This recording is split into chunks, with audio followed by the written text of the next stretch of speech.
저 사도광산 문제도 이번에 아주 슬픈 결말을 맞았습니다. 뭐 길게 설명드릴 필요가 없죠. 외교부 거짓말이 다 들통났어요. 그리고 나서 독립기념관장 한국학연구소장이 연이어 뉴라이트가 임명된, 요게 다 뭉쳐 있는데 왜 그러냐, 이걸 좀 이해하실 필요가 있어요. 저 사람들이 비합리적인 인물이라서 그런 게 아닙니다. 여기에 분명한 목적이 있다. 그게 뭐냐 하면은 한 11월쯤 되시면 아마 제 이야기가 실감 나실 것 같아요. 11월이 한미일 안보협력 그 집단 안보로 가는 안보협력 프레임워크가 완성되는 때입니다. 그래서 한미일이 안보협력체가 이게 군사적으로 또 지정학적으로 이제 완전히 이렇게 뭉쳐진 하나의 어떤 집단 안보의 발판이 이제 11월에 마련되는데, 그걸 어려운 말로 Trial Security Cooperation Framework, 그래서 TSCF라는 게 한미일이 삼국이 공동 문서를 제정하는데 시간이 얼마 없어요. 그 전에 걸림돌을 다 제거해 놔야 돼요. 그게 역사 문화 문제입니다. 그래서 이게 나토가 냉전 시대에 만들어질 때 나토 국가들끼리 이 불편한 과거사를 대부분 청산했다고. 그래가지고 물론 거긴 방식이 다릅니다. 진실과 화해를 해서 이 나토의 하나의 유럽이란 걸 개념을 만들고 그 위에서 나토가 만들어졌단 말이에요. 근데 우리는 그보다 못하지만 아시아판 나토를 소규모로, 이걸 소다자주의라 그래요. 그걸 올해 11월에 본격 출범을 하는데 그 전에 불편한 역사 문제를 다 치워놓겠다는 이 스케줄이 있는 겁니다. 그래서 지금 보시면 왜 저럴까 싶잖아요. 이게 다 프로그래밍이 있다는 거예요. 이게 큰 기획이 있다는 거. 이걸 보시고 11월에 앞으로 그것이 문서가 나올 때쯤 국제정세를 잘 보시면, 아, 그 사람들이 8월에 왜 저렇게 폐악질을 했는가, 왜 그런가 하면 그림이 보이실 거예요. 저 사람들은 비합리적인 게 아니에요. 목표에 그 자기들의 효용성이 있어요.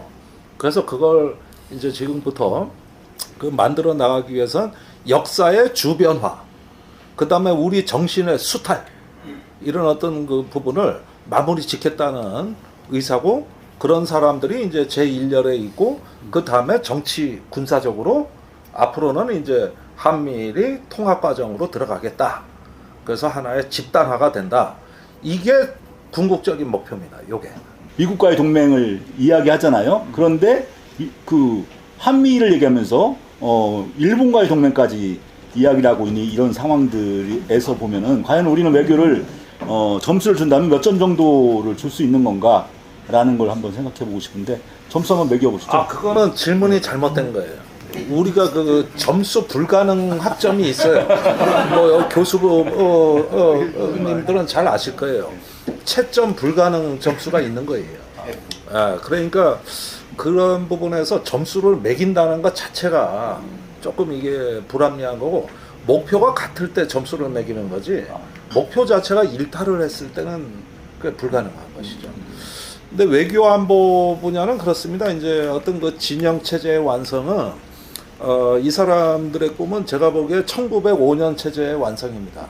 그러니까 1905년 체제라는 게 러일 전쟁이 끝난 해고, 그때 독도가 일본 영토에 복속이 됩니다.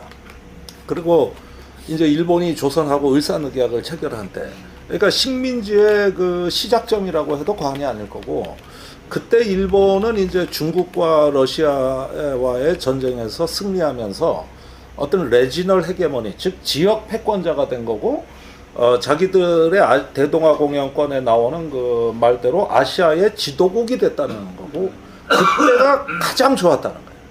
그때가 가장 동아시아가 일본 위주의 질서가 가장 이상적 질서였다. 이게 오늘날 일본 우익이 그 추구하는 1905년 체제의 부활, 또는 1905년의 질서, 이런 부분들이 이제 지향하는 일본 우익의 하나의 이상이다.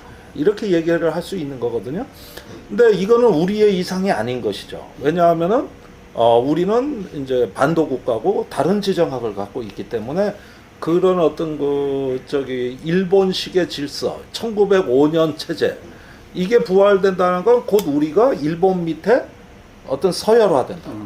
이런 의미 때문에 우리가 받아들이기가 힘든 거거든요. 근데 이런 목표로 봤을 때 사실은 일본 우익으로 봐서 윤석열은 120점 정도 줘야죠. 이 이상 좋을 수가 없나. 이 이상 어떻게 좋으냐고. 그러나 우리가 보기에는 점수 자체를 매기는 게 일본에서 매기는 점수만 채점이 아니 가능한 지금 거네요. 저기 얼마 전에 사도광산 그거 저기 그 등재되고 나서 일본 우익이 난리가 났어요. 축제 분위기입니다 지금. 상케이 보도가 보면은 윤 대통령 있을 때 더 해먹자. 독도 문제도 윤 대통령 있을 때 해결해야 된다. 난리가 났어요. 난리가. 지금. 그래 그 이상 좋을 수가 있겠습니까? 더 이상 좋을 수가 없어요. 그래서 이 저기 1905년 체제의 본질은 해양 세력이 대륙 세력을 압도하는 질서. 그래서 대륙이 중국이 거는 그 제1도련선이란 해상 열도선이 있는데 거기에서 딱 차단되고 봉쇄돼서 인도나 태평양 쪽으로 나오게 하지 못하는 차단막이 완성되는 질서. 이게 1905년 질서입니다. 그러려면 한국이 반드시 일본의 지도하에 들어가야만 이 전략이 공고해지고, 두 번째 좀 다급한 거는 장기적인 지정학도 있지만은 대만 해협 사태입니다. 그래서 그 11월이 되면 중요해지는 게 시스템적으로 한미일이 군사적으로 통합이 작업이 되면 대만 해협에도 우리가 자동 개입하게 될 가능성이 매우 높아지는 이런 시스템이거든요. 이게 1905년 체제의 핵심입니다. 그때 일본이 조선뿐만 아니라 대만도 식민화했거든요. 그래서 그 체제가 가장 이상적인 체제다. 이런 걸 놓고 보면은 역사는 반복되는 겁니다. 뭐 우리가 새로운 세상에 있는 것 같지만 지정학은 불변이다. 그 위에서 질서는 끊임없이 반복과 순환으로 나아가고 있다는 게 이게 하나의 역사적인 현상이라고 말씀드릴 수 있는 거예요. 그래서 그런 걸 잘 연결해서 보셔야 우리가 화만 내지 않고 알고서 제대로 이 의도를 볼 수 있다 이거죠.